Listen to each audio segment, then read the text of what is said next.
नेहमीची भाजी नको असेल आणि काहीतरी वेगळं तुम्हाला बनवायचं आहे आणि पटकन करायचं असेल तर हा व्हिडिओ तुमच्यासाठी.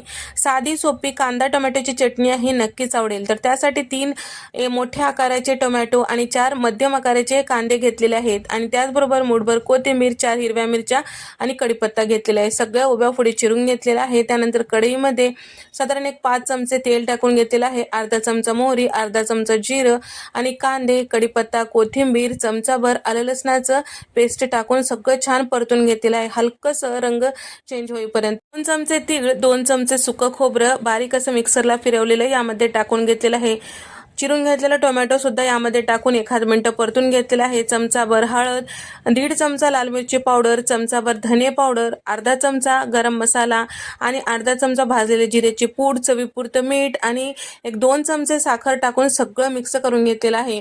तर या ठिकाणी आता झाकण लावून सगळे पावडर मसाले छान असं शिजतील इतपत साधारण 5 मिनिटं आपल्याला वाफून घ्यायचं आहे. मधात 1 ते 2 वेळेस झाकण काढून सतत मिक्स करायचं आहे. तेल साईडला सुटेपर्यंत कांदा टोमॅटो छान नरम होईपर्यंत शिजवून घ्यायचं. तर साधारण 5 ते 6 मिनिटांनंतर तयार झाली टोमॅटो कांद्याची चटणी. तर व्हिडिओ आवडल्यास लाईक करा.